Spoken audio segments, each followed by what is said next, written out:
Today everybody's talking about virtual reality, but I think frankly that virtual reality is a rather miserable idea. It simply means let us reproduce in an artificial digital medium our experience of reality. I think that a much more interesting notion, crucial to understand what goes on today, is the opposite. Not virtual reality, but the reality of the virtual. That is to say, reality, by this I mean efficacy, effectiveness, real effects produced, generated by something which does not yet fully exist, which is not yet fully actual. In what sense can we talk about this? Oh, in many, maybe even too many senses. At least in three senses. If we take as the starting point the well-known Lacanian triad of imaginary, symbolic, and real. We have, to put it in simple terms, imaginary virtual, symbolic virtual, and real virtual. First, a little bit about the first two of them, less important, and then, of course, the big topic, the real. Imaginary virtual, what it is. Isn't it clear if we look at our most common daily experience of ourselves and of others, that how when we deal with another person, phenomenologically, that is to say the way we immediately experience them, we erase, abstract from the image of the other person, our partner, certain features which are simply too embarrassing to be kept in mind all the time. Like I talk to you. Of course, rationally, I know you are defecating, you are sweating, not to mention other things, but quite literally, when I interact with you, this is not part of the image I have of you. So when I deal with you, I'm basically not dealing with the real you. I'm dealing with the virtual image of you. And this image has reality, in the sense that it nonetheless structures the way I am dealing with you. And again, this idealization is crucial. The negative proof, a wonderful one, would have been letters between James Joyce and his wife Nora, where, as far as I know, they went very, very far, almost to the end, into accepting each other in the vulgar reality of bodies, like all the sounds, the bad smells, and so on. That was even part of their sexual interaction. It's incredible. I admire this in Joyce. So, okay, this would be the first elementary level. Imaginary virtual, in the sense of the virtual image which determines how we interact with other people. Virtual image in the sense of, although we interact with real people, we erase, we behave as if whole strata of the other person are not there. Second level, already a more complex one. Symbolic virtual. Oh, it's elementary. Let's think about an experience known well to all of us of experiencing authority. Let us say paternal authority.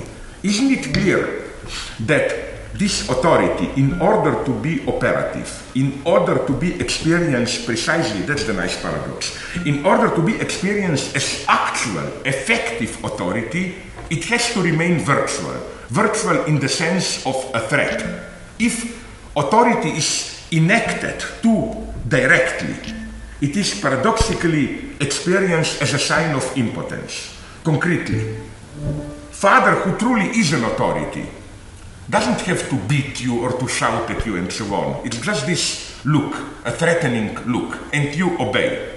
If your father loses his nerves and slaps you, starts to shout and so on, it can be physically painful, but let's admit it, there is always an aspect of something ridiculous, impotent. There is something of of a furious outburst of a puppet, of a clown in it.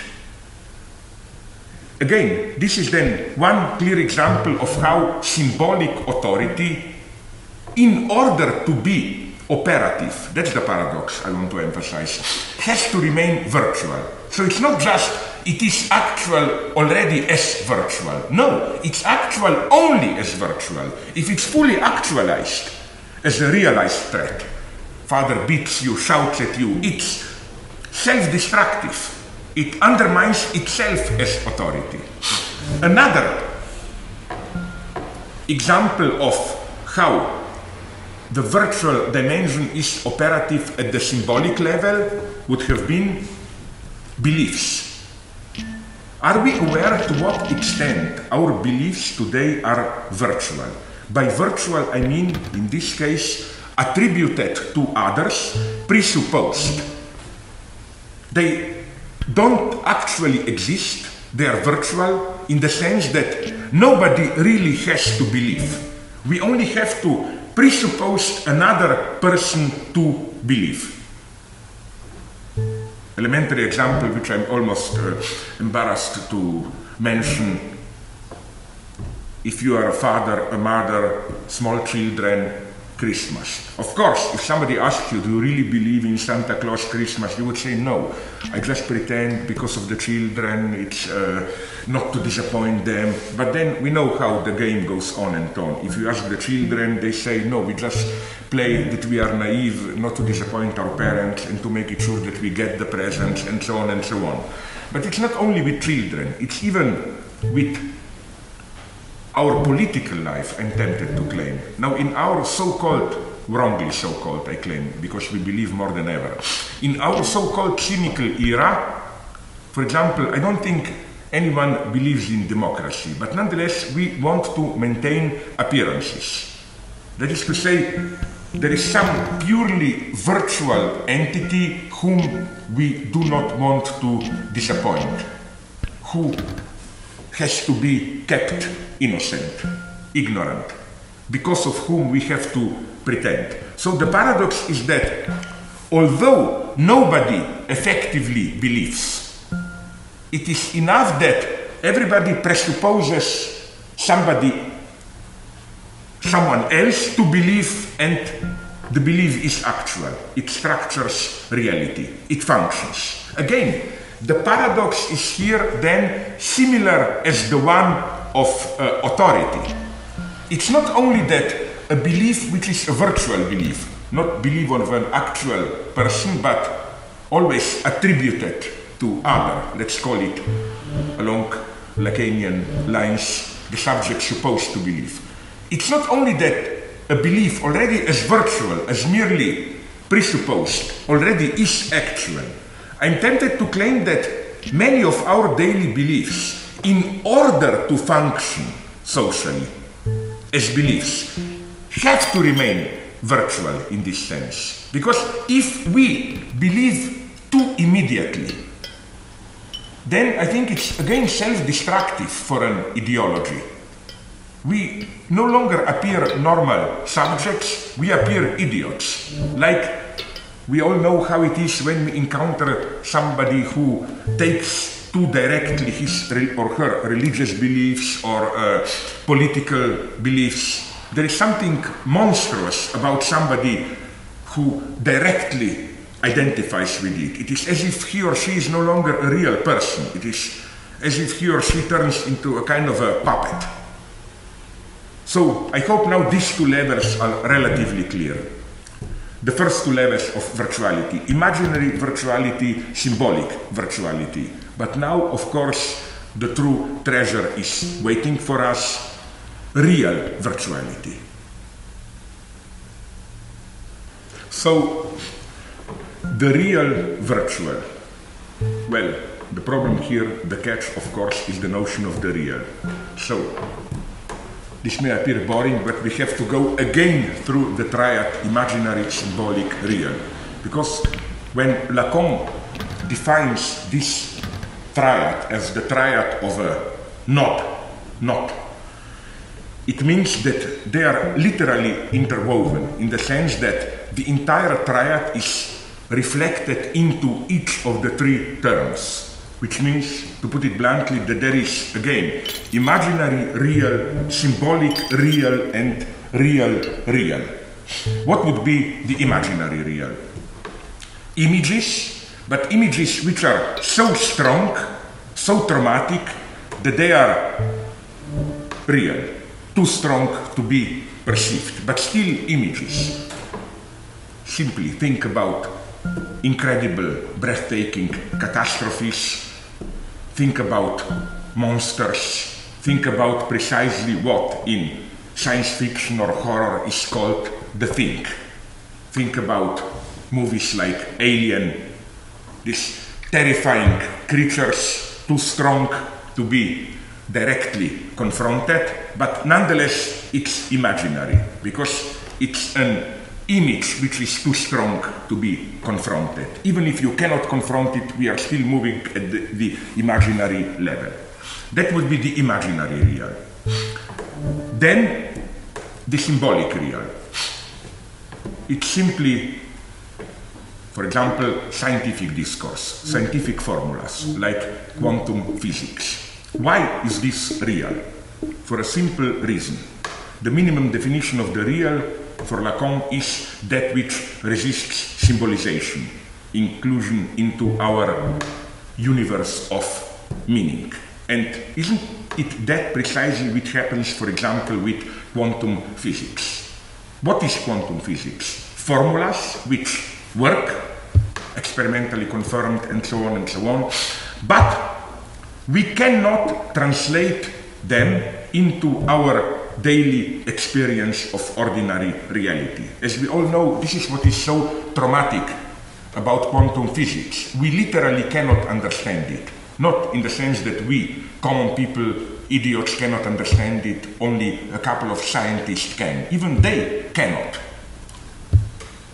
In what sense? In the sense that it just works, but if you try to build a consistent ontology out of it, again, you get meaningless results. You get time running backwards, you get parallel universes or whatever. In other words, you get things which simply are meaningless with regard to our ordinary notion of reality. So this would be symbolic real. Symbolic, obviously it is symbolic, formulas, pure signifiers.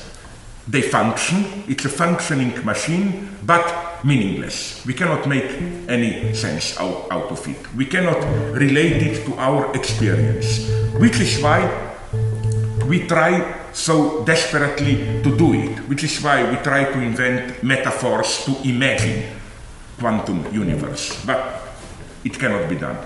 Then, finally, we are coming to the real, which it's precisely not what is usually identified as the real. This would have been the first real, the imaginary real, a too traumatic image. What then is this famous real, the very core of the real? Let me approach it at two levels. The first level is still relatively close to the symbolic order. It would have been all that accompanies the symbolic level as its obscene shadow. Think about army units, how they function. You have discipline, symbolic machine, symbolic order, drill, and so on. But as we all know, this is sustained by a kind of obscene, shadowy reality of, among other things, so-called marching chants. In every movie about the Marines, you hear them. These songs which are extremely interesting songs that soldiers sing while they are training, marching, because they are characterized by meaningless rhymes combined with sadistic or sexually perverse obscenities. One example that I remember, I think it is from An Officer and a Gentleman, the movie where Marines are singing something like, I don't know, but I was told that Eskimo pussies are rather cold. the enigma is, again, why does the military discourse need this? So this would be one level, this shadowy virtual reality of affects which has to accompany the official discourse. But let's move a little bit deeper. Let's think about, well, one of the great achievements of Western civilization, a movie like The Sound of Music. Officially, as we all know, it's a story about small anti-fascist democratic Austrians at the political level, that is to say. I will leave out all the singing aspect. Small, honest, democratic Austrians fighting, resisting the Nazi occupation of Austria in 1938. But, look at the movie really closely. Look at its texture. And you will discover a quite different reality, a kind of a virtual reality of the officially depicted narrative reality. If you look at how Austrians are depicted in the movie, you will discover, to cut a long story short, that they are precisely depicted as a kind of a smallish, beautiful, provincial fascists. Their idiocies emphasized as local folkloric dresses and so on. They are presented directly as anti-intellectual, rooted in narrow life world and so on. Now, look at how the occupying, invading Nazis are presented.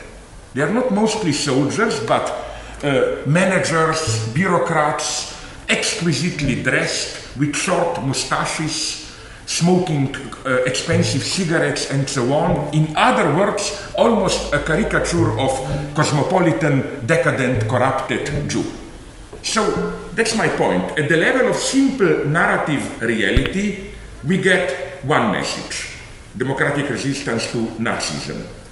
But at the level of, let's call it virtual texture, all this micro sense, maybe we could even call it writing, we get practically the opposite message, which is honest fascists resisting decadent Jewish cosmopolitan takeover. And incidentally, maybe this is at least one of the reasons why this movie was so extremely popular. While officially agreeing with our democratic ideology, it at the same time addresses our secret fascist dreams. But let's take a more serious example. Robert Altman masterpiece, Shortcuts. Again, at the narrative level, we get a simple story, or rather 9, 10 stories, parallel stories, depicting the desperate everyday life of Los Angeles, LA middle classes. It's a portrait of today's alienation, solitude, and so on. But again, the very texture of the film, I claim, is a much more optimistic one. It's a kind of celebration of this magic of contingent encounters generating unexpected effects of meaning. So I think that in a similar way to how we should read Sound of Music, it is wrong to read Shortcuts simply as kind of a social critical piece. There is another much more optimistic, life-asserting even level. So, to provide the formula of this real virtual, let me refer to a recent paradoxical statement by none other than Donald Rumsfeld. I think that this statement was an important contribution to contemporary American philosophical debate. This happened in March 2003, just before the war on Iraq, where Rumsfeld elaborated the relationship between known and unknown. First, he said there are known knowns. There are things we know that we know, like we knew at that point that Saddam was the president of Iraq. Okay, everything clear. Then he went on, there are known unknowns. There are things that we know that we don't know. The idea was, for example, we know that we don't know how many weapons of mass destruction Saddam has. Okay, now we know he had none. Doesn't matter. At that point, it appeared like this. Then there is the unknown unknown. Things we don't know that we don't know. Things which are so foreign, so unimaginable that we even don't know that we don't know. For example, maybe Saddam had some unimaginable, totally unexpected weapon. And here, unfortunately, Rumsfeld stopped, because I think he should have gone on, making the next step to the fourth category, fourth variation which is missing, which is not the known unknowns, but the unknown knowns. Things we don't know, we know them. We know them, they are part of our identity, they determine our activity, but we don't know that we know them.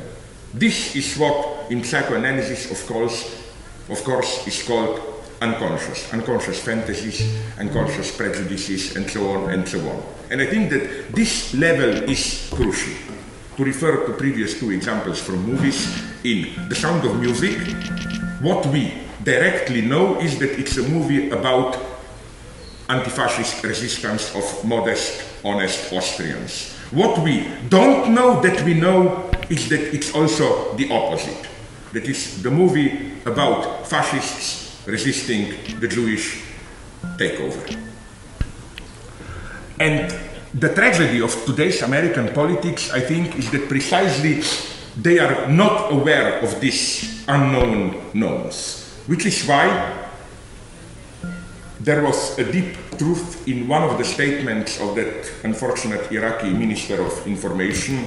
We were all laughing at him during the last Iraqi war because of his ridiculous statements denying the obvious. But at one point, I claim what he told was absolutely true. When, towards the end of the war, he was asked, is it true that Americans already control, American forces, part of the Baghdad airport? He said, not true, Americans don't control even themselves. Perfect truth. Why? Because they don't know what they know.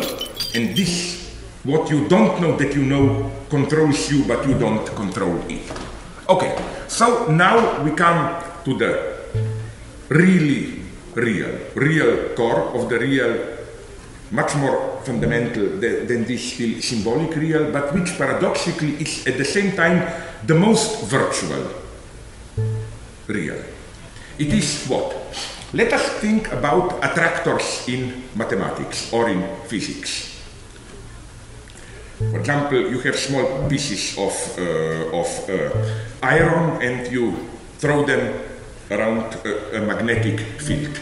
They are dispersed, following a certain shape, infinitely approaching this shape, but this shape, of course, is not existing it itself. It's just something that you can abstract, isolate from the dispersion of the small pieces of iron.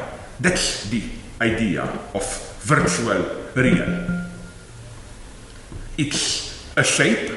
This is the real of this field, but it's not. It doesn't exist in itself. It's just an abstract form which structures the disposition of actually existing elements around it. Now, what has this to do with psychoanalytic problematic or even more with political problematic? My idea is a lot. Let's think about the precise status of trauma in psychoanalysis. It is similar to this non-existing attractor. That is to say, more closely, Freud shifted his position, as we all know, with regard to trauma. He shifted his position in a way which is, strangely enough, parallel to the shift in Einstein's theory of relativity, the shift from special to general theory of relativity. This shift in theory of relativity concerns the reference to the curved space, curvature of space. As most of us, I hope, know, for Einstein, in the first approach, it was the presence of the density of matter, of stuff, which curved the space.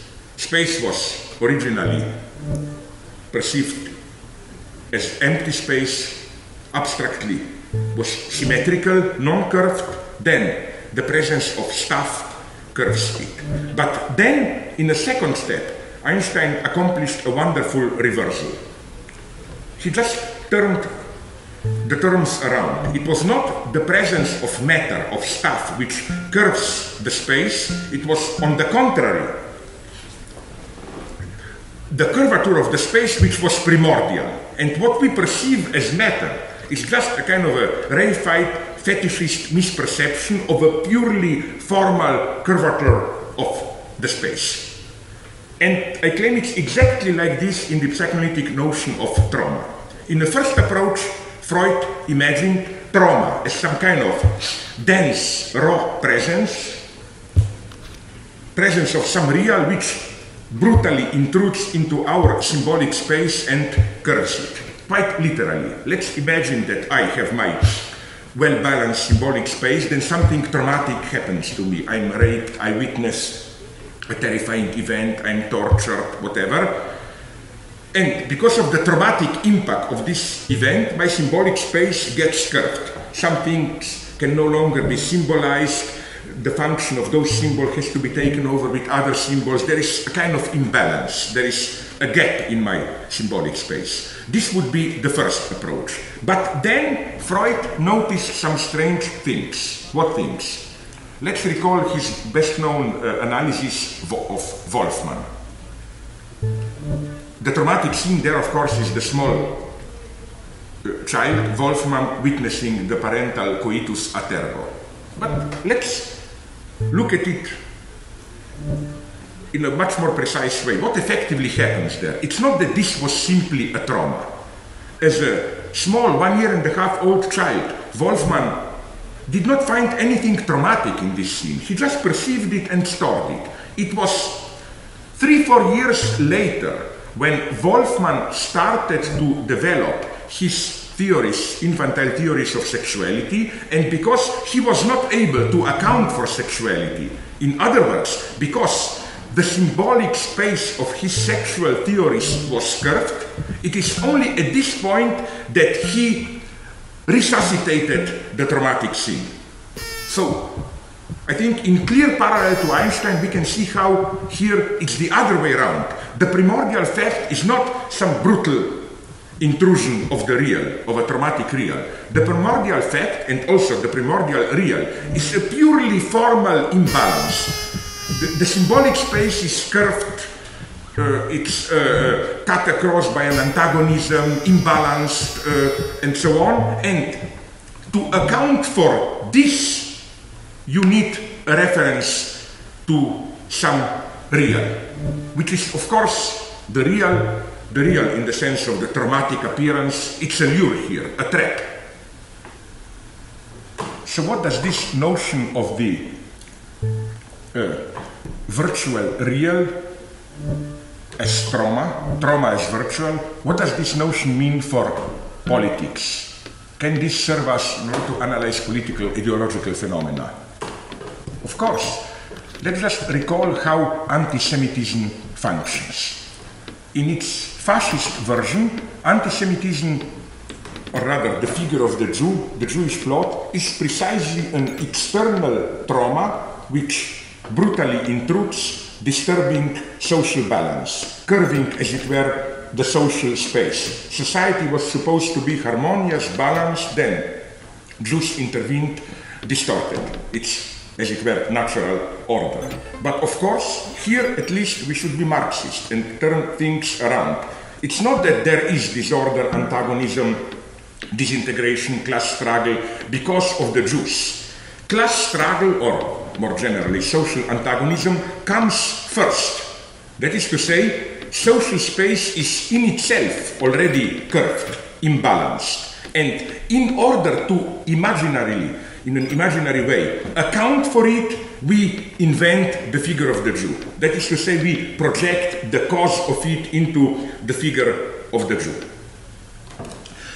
Even at a more fundamental level of today's economic constellation, I think that this notion of real as virtual, can help us to critically reject a category which is more and more popular with politically correct post-colonial authors, the notion of so-called alternate or alternative modernity. The idea is, to put it simply, the following one.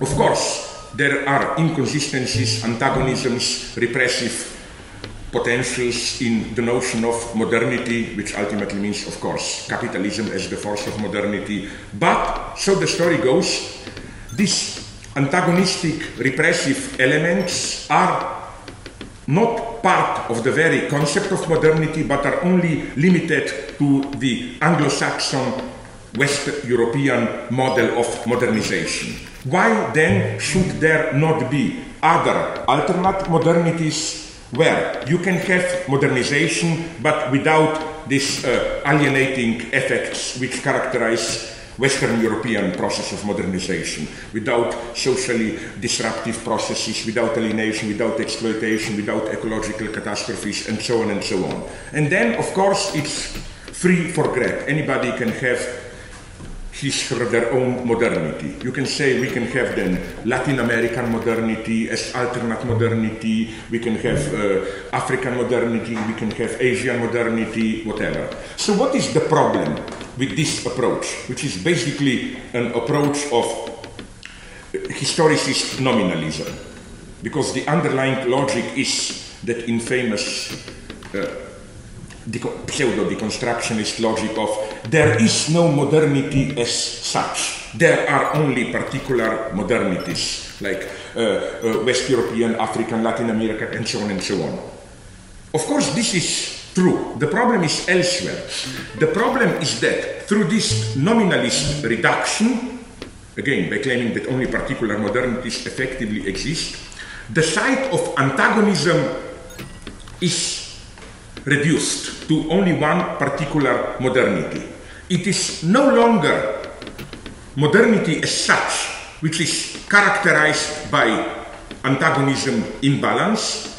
Imbalance is dismissed as just pertaining to a certain species of, particular species of modernity. And what is problematic with this? Well, to put it very simply, did we not have already in the early 20th century, in the first part of the 20th century, one big, well-known project of alternate modernity? It was called fascism. Fascism was precisely the first big attempt to build an alternate modernity. That is to say, to have the process of modernization, industrial development, and so on, but without paying the price of alienation, social disintegration, and so on and so on. What should we then oppose to this model? We should oppose to it the idea that some antagonism, we can call it by different names. Marxists would have called it, traditional Marxists would have called it class struggle. Frankfurt School would have called it dialectic of enlightenment. But the idea being that there is some antagonistic potential in the very project of capitalist modernity. That is to say that all these phenomena that we deplore, wars, violences, concentration camps, new fundamentalism, you name it, that all this is not simply a regression, or as Habermas would have put it, a sign of modernity as an unfinished project, but is part of the very project of modernity. This is what gets lost. Which is why I think that although it wants to be historicist, critical, this idea of reducing the antagonistic aspects of modernity to just one particular form of modernity is deeply ideological, because it saves unblemished the general notion of modernization.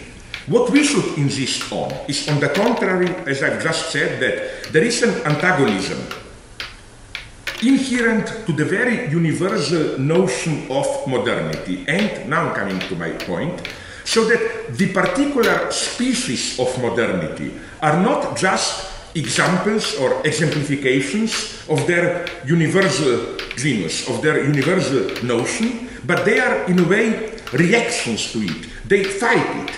Modernity as a universal notion, names a certain deadlock, a certain antagonism, and particular, really existing forms of modernity are attempts to resolve this deadlock, to solve the problem.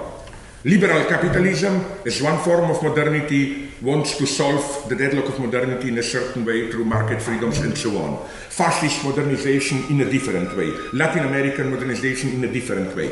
So what's properly dialectical here? It's again this very reversal of the usual constellation. It's not that struggle is at the level of the particular content, while universal is just some kind of neutral, empty container. So that universal means some encompassing global notion, and then within this notion particular forms struggle, like fascist modernization against liberal modernization and so on and so on. No, the site of the struggle is universal antagonism itself, and all particular actually existing modernisms are attempts to cover up, resolve this problem. So again, we should remember this, that the site of antagonism is universality. What has this to do with virtual as real? Precisely this site of universality as the site of antagonism is virtual. In what sense? In the sense that there is no universal modernization. It's just a certain virtual constellation of a certain antagonism. All that exists, nominalists are here right, all that effectively exists are just particular forms of modernization. There is no modernity as such. There only is Anglo-Saxon, Latin American, African, and so on, fascist modernity. But in order to grasp the very dynamic of these particular forms, one has to refer them to this, their absent cause, to the big antagonism to which they react. So again, this would have been another example of how the notion of virtual as real is operative, of how it is a necessary notion if we are to grasp the concrete social dynamic, especially of today's global capitalism.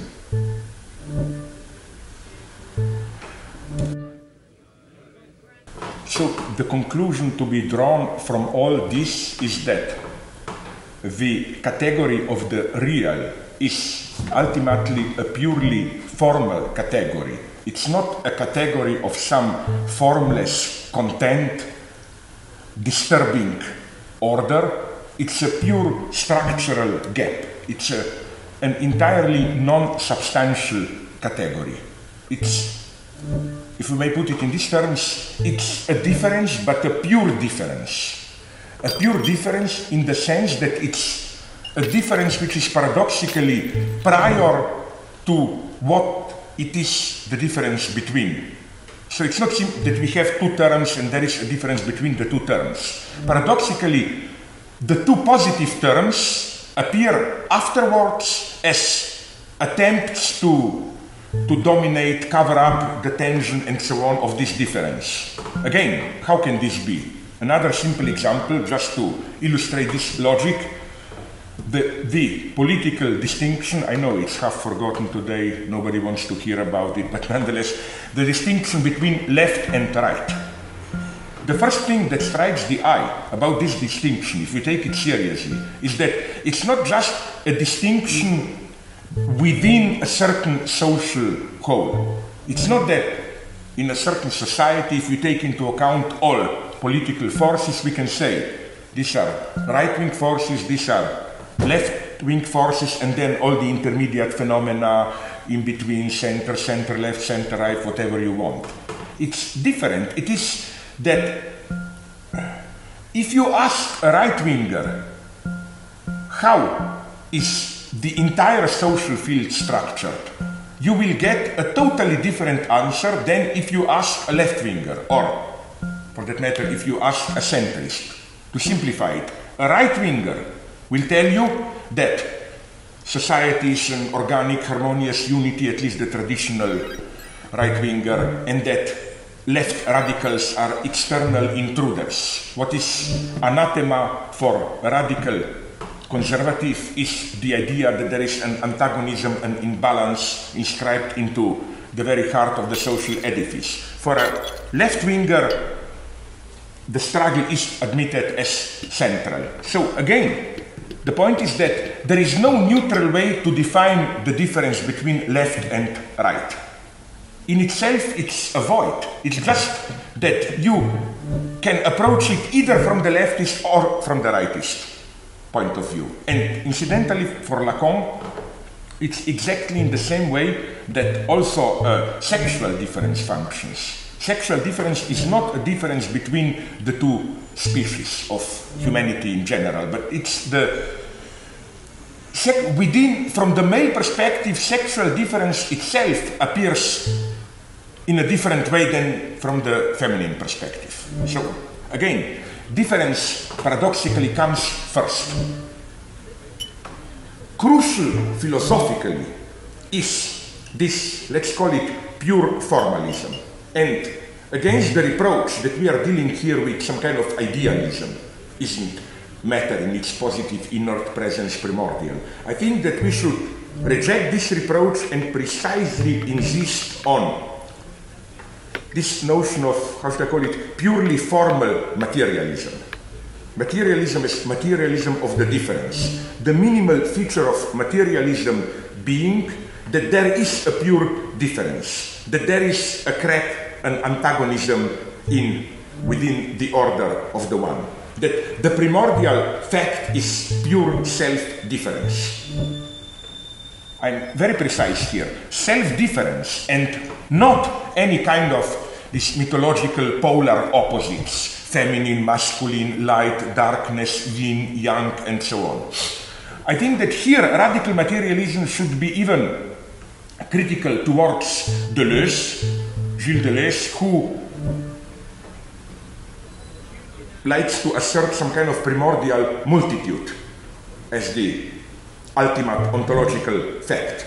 From the radical perspective I'm advocating, multitude already is an effect of the inconsistency of the one with itself, of the fact that the one cannot coincide with itself. Or to put it in a slightly different way, we do not have some primordial polarity like masculine, feminine, light, darkness, and then we can play all these new age agnostic games of how in our era we put too much accent on one pole and we have to reestablish the balance, like we are too rational masculine, let's put more accent on the feminine emotional side, whatever. No, it's more radical.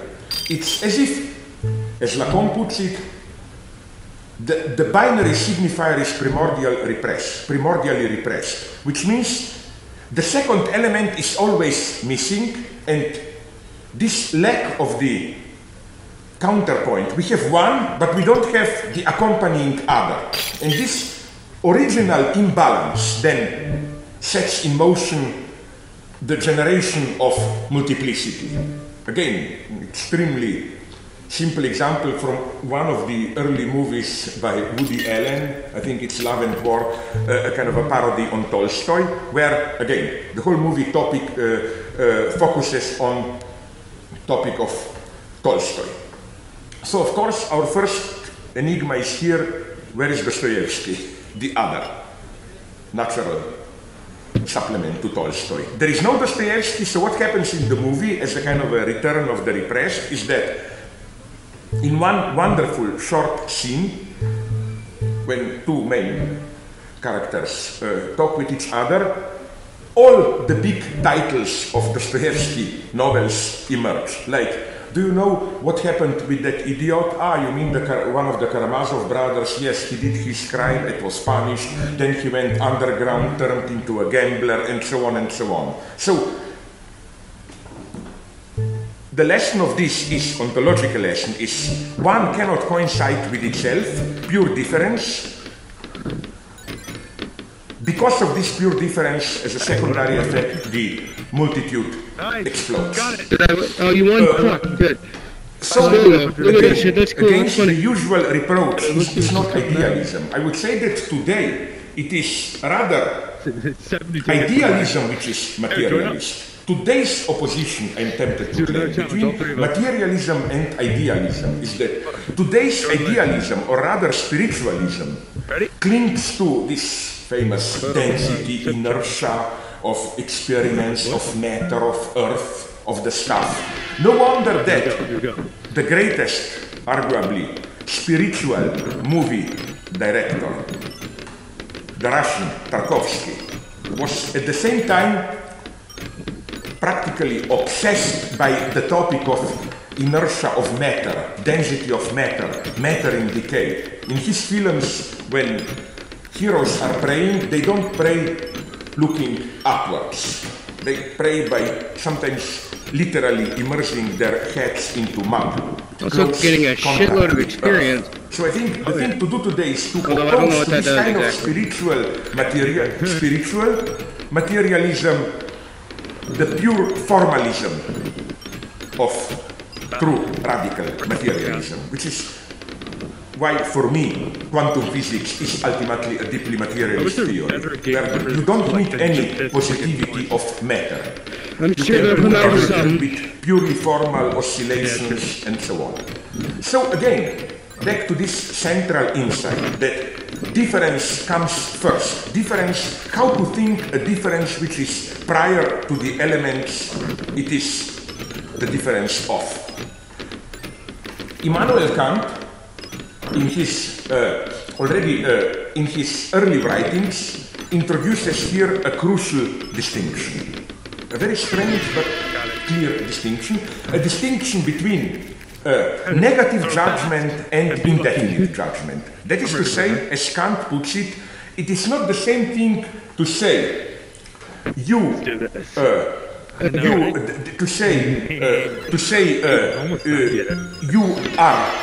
you aren't human, and to say you are inhuman. If I say you aren't human, it simply means you are external to humanity. You are animal, divine, whatever. It's outside. But if I say, if I do not simply negate a predicate, but if I affirm a non-predicate, so again, if I don't say simply you aren't human, but if I say you are inhuman, it means non-humanity, an excess over humanity, but an excess which is inherent to humanity itself. To give you another example, which will make it clear, let's just think about Stephen King, horror novels, the well-known category of the undead. We can feel the difference. If I say you aren't dead, it's not the same as saying you are undead. If I say you aren't dead, it simply means you are alive. Nothing more, nothing mysterious. But as every reader of horror novels knows, if I say you are undead, it means you are the living dead. You are alive precisely as dead. Immanuel Kant's point is that human freedom has exactly such a status. I didn't mean to go over something here. Which is neither nature, animals are not free, they are enslaved to their instincts, nor culture. Culture is already symbolic law, symbolic regulation. But the conclusion to be drawn from Kant and the fake ones over there? consequently from Freud, Like the NPC? Maybe it's to show you can play the AI. Symbolic prohibitions try to there's not one over there. to Yeah, master, there's to one over dominate, there. to domesticate whatever you want. It's not directly nature, natural instincts, but it's this zero-level inhuman excess, to use Lacan's term, the extimate kernel of humanity. The inhuman dimension in exactly the same sense in which we talk about the undead. Not inhuman as external to humanity, but a monstrous excess or some radical wild freedom which is inherent to humanity itself. Didn't hit me with shit. So again we have this paradox that the difference between nature and culture is a level of its own, is neither nature nor culture. It's some kind of crazy excess. So what would then a politics of pure difference be? Well, first, per negationem, what it would not be. It would definitely not be what emerges today more and more as the ultimate horizon of the political, the so-called identity politics, or more broadly, politics of recognizing the differences, of tolerating differences. What is for me problematic in this multiculturalist, tolerant politics and so on, it's not just the vulgar fact that they effectively, even if they deny it, neglect economic struggle. It's the very logic of the struggle, the logic of multiculturalist struggle, of anti-racist struggle, of sexist struggle, struggle against sexism, is again the logic of recognizing differences. For example, in anti-sexist struggle, the goal, of course, is not, even for radical feminists, I don't know, to kill, to annihilate men. It's to establish an open field within which both sexes, all different sexual positions, sexual identities, cultural identities inclusive, will be allowed to thrive freely, so that one will not articulate itself at the expense of others. Again, in the anti-racist struggle, the ultimate horizon is that of opening up the space for differences. Each ethnic group, religious group, cultural group, way of life group should have the freedom to freely deploy, articulate its potentials, its position. But this conceptual field, the field of openness towards the other, did you get one? Tolerating, allowing for differences as the ultimate ethical horizon, this, I claim, should not, cannot be our ultimate horizon, because we can immediately see that, to use the simplified example, class struggle. My God, the ultimate goal of the class struggle is not for proletarians to allow the bourgeois and bourgeois to allow proletarians to freely deploy their own potentials and so on and so on. It's an antagonistic struggle. The goal is not to let the multitude be. The goal is to annihilate. Eating right now. It's a totally different logic. It's the logic of you know what they say, it's the logic of antagonistic struggle, which also involves a totally different notion of universality. The notion of universality here is no longer universality as the encompassing medium container of the plurality of positions, sexual positions, cultural positions, whatever. No, universality is here the universality of struggle itself.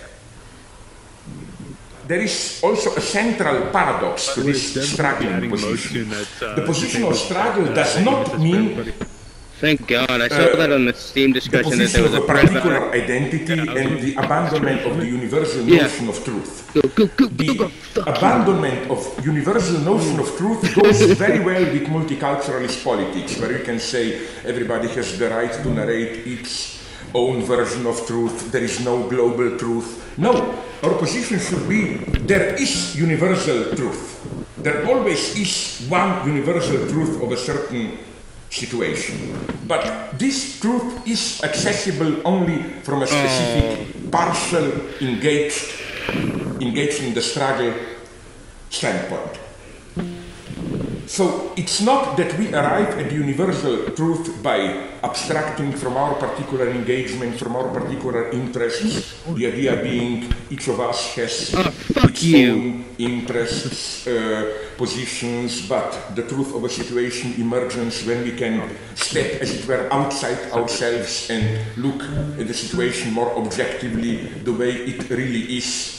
No, on the contrary, we should fully assume the paradox of universal truth being accessible only through a partial engaged position. This, I think, is more precious than ever to maintain today. And this is the reason why, at the social level, I think, we should cling to the notion of collective as it was till now practiced in three kind of going back and forth here. Forms. Messianic religious collectives, revolutionary parties, and psychoanalytic communities. They both share all three of them, they share precisely this same notion of universality accessible only through an engaged, struggling, subjective position. Took a chance. This politics of pure difference is opposed today by another, I would call it, politics of the real, but the real of the superego, in precisely the sense I already talked about, that is to say, superego injunction, the obscene virtual superego injunction to enjoy. So how does this superego injunction function today in the hegemonic mode of social identification? To put it in extremely simplified terms, the old functioning of ethics was that of moderation. The ultimate task of ethics was to moderate it, like do it but not excessively. Eat, drink, not too much. Free reign, my friend. Not too much. It was the ethics of the proper measure. Today, I claim a different kind of ethics is emerging. An ethics which, on the one hand, allows you I got it last time actually. limitless consumption, no moderation, go to the end. But why? Because the object in itself is already deprived of its dangerous substance, as it were. Number 9. The whole series of products that we find today on the market, decaf coffee, beer without alcohol, sugar without sugar, and so on and so on. That is to say, the product where you get the effect, but deprived of its potentially dangerous substance. So that today, the injunction is no longer drink coffee, but moderately it is. Hey, I'm going have to as much coffee as you want, because coffee is already in itself decaffeinated coffee. Maybe the best, slightly tasteless, but why not? The best metaphor for this product is something that I saw 2-3 years ago in Los Angeles. It's the paradox of a chocolate laxative. Of course, chocolate being that which gives you constipation. With the publicity, I remember it, still constipated, not a problem, eat more of our chocolate. So that's the paradox, that the chocolate is already its own remedy, in a kind of almost Hegelian direct that snapping is super annoying. I wonder why they do that.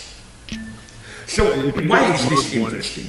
Precisely because I claim it's not limited only to phenomena of commodities. Control full. What interests me is how we can locate the same logic, also the same paradoxical logic of a product being its own counter effect already, and also within the social field.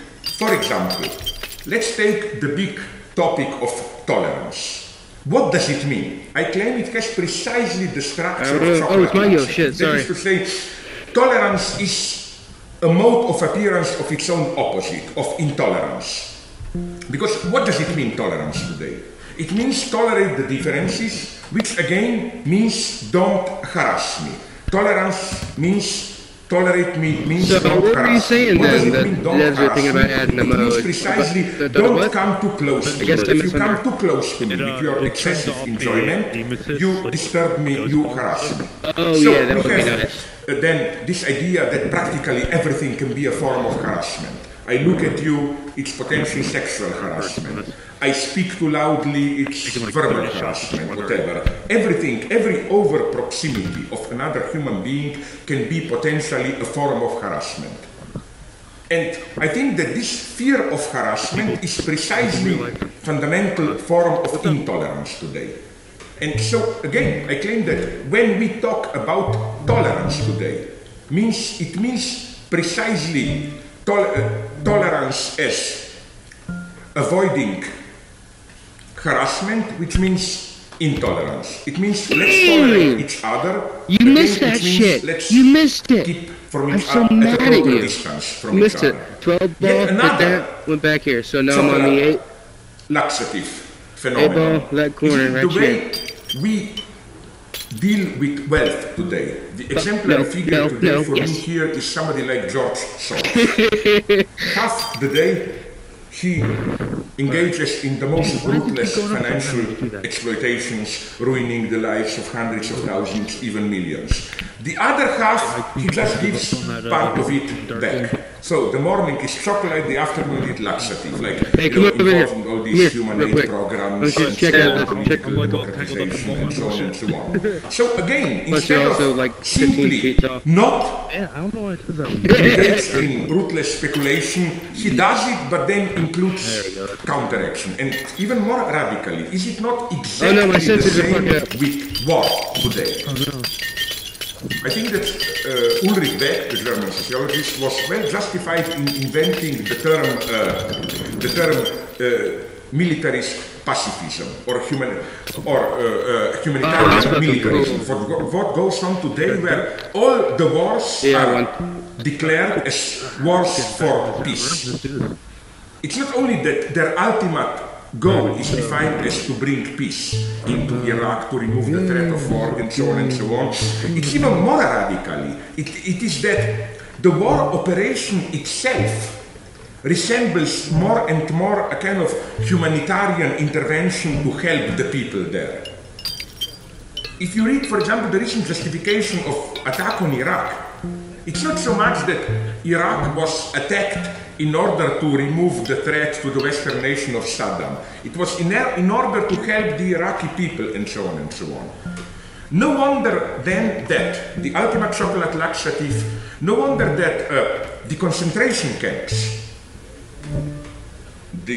as Giorgio Agamben claims, the typical exemplary case of a 20th century collective, has precisely these both aspects, again, chocolate laxative structure, the aspect of isolating the enemy, Guantanamo or whatever, and the aspect of concentrating people in order to provide them with humanitarian aid. So, what this means are two things. First, I don't think that it is justified to talk today about consumption. We live in a society of consumption and so on. On the contrary, I claim, we consume less than ever if consuming means taking the risk, really opening yourself.